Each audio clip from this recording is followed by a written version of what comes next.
علماء نے لکھا ہے امر بالمعروف نہی عن المنکر یہ ایک بدنی فریضہ ہے جو آپ کے بدن کے استعمال سے ادا ہو سکتا ہے.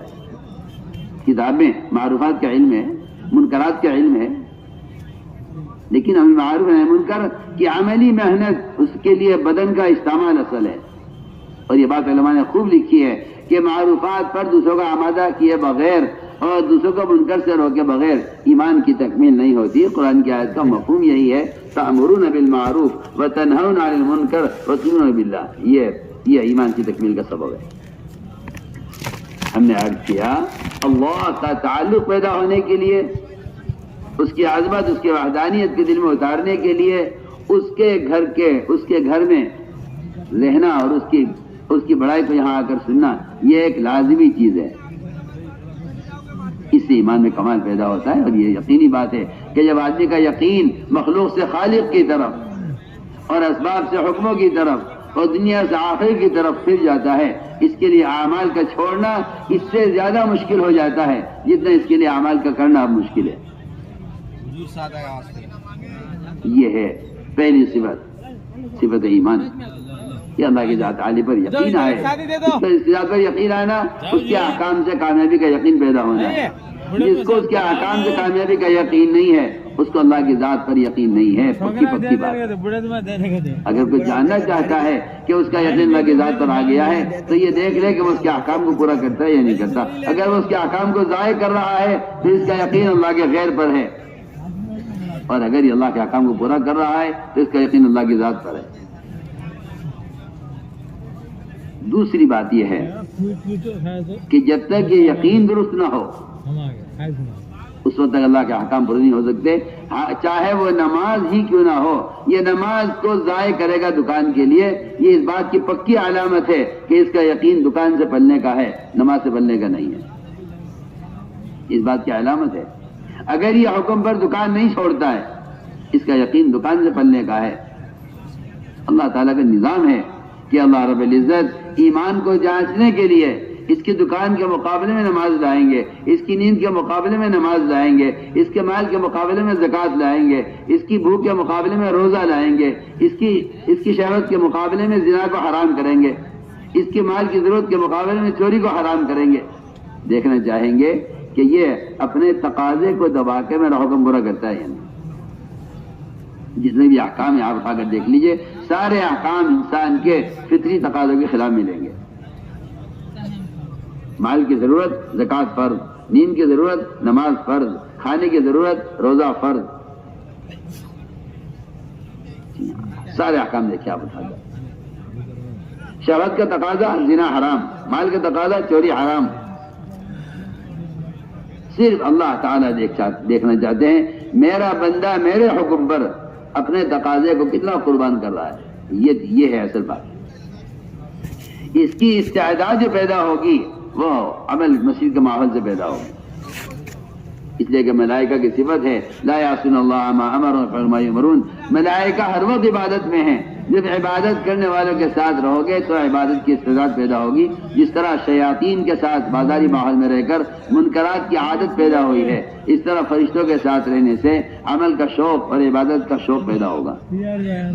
جانتا ہے جن کے ساتھ رہو گے ان کا اثر پیدا ہوگا اندر. تو میں نے عرض کیا کہ اسلام کا بنیادی رکن جس کے بغیر اسلام ہی نہیں ہے، بلکہ نماز کو اسلام میں سر کا درجہ دیا گیا ہے کہ اگر سر کاٹ دیا جائے تو انسان زندہ نہیں رہ سکتا. وہ درجہ دیا گیا ہے نماز کو. نماز کے بغیر اسلام ہی نہیں ہے، نماز کے بغیر مسلمان ہی نہیں ہے. نماز چھوڑنے والا مرتد ہے. بعض ائمہ کے نزدیک قتل کر دیا جائے. امام حنیفہ کہتے ہیں نماز چھوڑنے والے کو عمر قید کر دیا جائے. مسلمان کوئی بھی گناہ کر سکتا ہے، نماز نہیں چھوڑ سکتا. غیر مسلم کوئی بھی عمل خیر کر سکتا ہے، نماز نہیں پڑھ سکتا. کفر اسلام کے درمیان ایمان کے بعد جو فرق ہے وہ نماز کا فرق ہے، صرف نماز کا فرق. غیر مسلم کوئی بھی برا کام کر سکتا ہے، نماز نہیں پڑھ سکتا. مسلمان کوئی برا کام کر سکتا ہے، نماز نہیں چھوڑ سکتا. اس کا تو کوئی تصور بھی نہیں ہو سکتا کہ مسلمان نماز چھوڑ دے. منافقین جماعت کی نماز نہیں چھوڑتے تھے.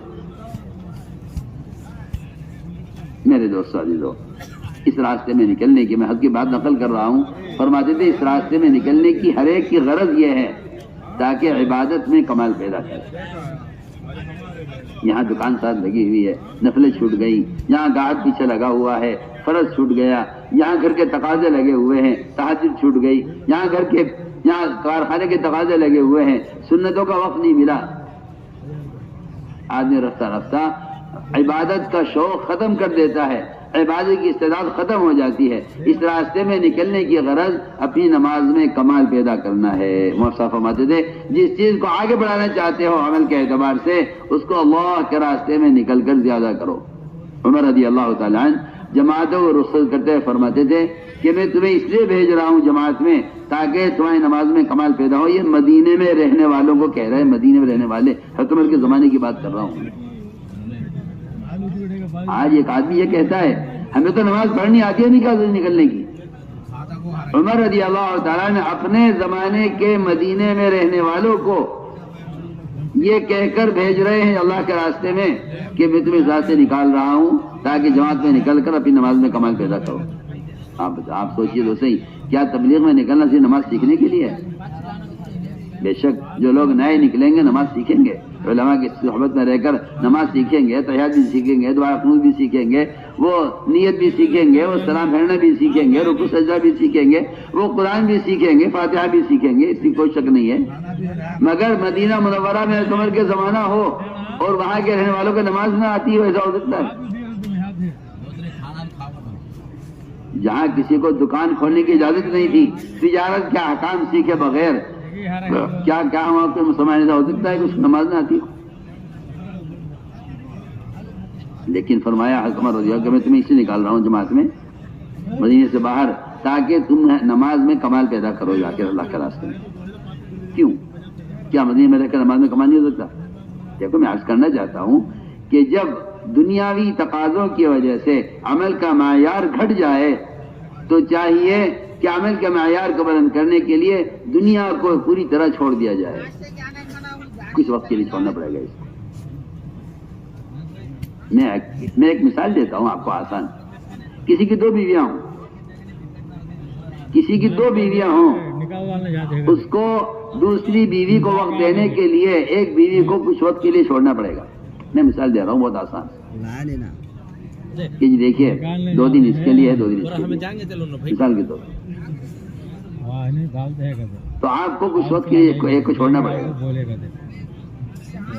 حدیث میں دنیا اور آخرت کو ٹوکن کہا ہے، ٹوکن۔ دنیا اور آخرت ٹوکن کی طرح ہیں، اسے راضی کرو گے وہ ناراض ہوگی، اسے راضی کرو گے وہ ناراض ہوگی، دونوں خوش نہیں ہو سکتے۔ حدیث میں فرمایا اگر آخرت بناؤ گے دنیا بگڑے گی، دنیا بناؤ گے آخرت بگڑے گی۔ مگر آپ کو ایک کو راضی کرنے کے لیے، ایک کو بنانے کے لیے ایک کو چھوڑنا پڑے گا نا کچھ وقت کے لیے۔ میں یہ کہنا چاہتا ہوں آپ چاہتے ہیں دنیا دکان کے ساتھ نماز چلتی رہے، ہم عرض کر رہے کہ نہیں،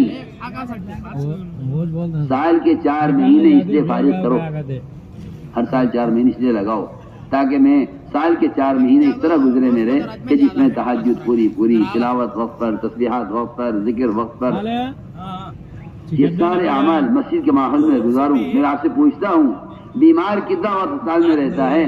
آپ کی گاڑی ہے، آپ کو سال میں 1 مرتبہ اس گاڑی کو سروس کے لیے لازماً دینا پڑے گا کارخانے میں، ورنہ آپ یہ گاڑی چلنے کے قابل نہیں رہے گی۔ انسانوں کے ہاتھوں کی بنائی ہوئی گاڑی اگر سروس کے نہ دی جائے کارخانے میں تو یہ چلانے قابل نہیں رہ سکتی۔ اللہ نے انسان کو اپنی عبادت کے لیے پیدا کیا ہے، اگر یہ کچھ وقت کے لیے دنیا کو چھوڑ کر یکسوئی سے اپنی سروس کے لیے اور اپنے عمل میں کمال پیدا کرنے کے لیے اگر عمل کے ماحول میں، عمل کے کارخانے میں نہیں آئے گا تو بتائیے یہ عمل کے قابل رہے گا؟ سوچیے آپ، میں کتنی آسان مثالیں آپ پیش کر رہا ہوں۔ گاڑی آپ کی سروس کے دینی پڑے گی آپ کو۔ باہر کے ملکوں میں اگر آپ نے سروس وقت پر نہیں کرائی آپ کی گاڑی ضبط ہو جائے گی کہ کیوں نہ آپ کے کارخانے میں کیوں نہیں گاڑی ٹھیک ہونے کے لیے وہ پرزے کھولے گا، اس کے صفائی کرے گا اندر سے۔ میں یہی کہنا چاہتا ہوں کہ جو میل ہمارے دلوں میں اتر جاتا ہے غفلت کے ماحول میں رہنے سے، گناہوں کے ماحول میں رہنے سے، اللہ کے راستے میں نکلنے کی غرض یہ ہے کہ اس ماحول میں رہ کر یہ اندر کی ساری صفائی ہو جائے، مسیح کے ماحول میں رہ کر اندر کی ساری صفائی ہو جائے. ہم تو اپنی سروس کے لیے نکلنا چاہتے ہیں اللہ کے راستے میں، تاکہ دنیا کے میل کچیل سے صاف ہو کر پھر 8 مہینے جم کر اپنے مقام پر محنت بھی ہوگی اور دنیاوی تقاضے بھی دیکھ لیں گے. یہ تھی بات.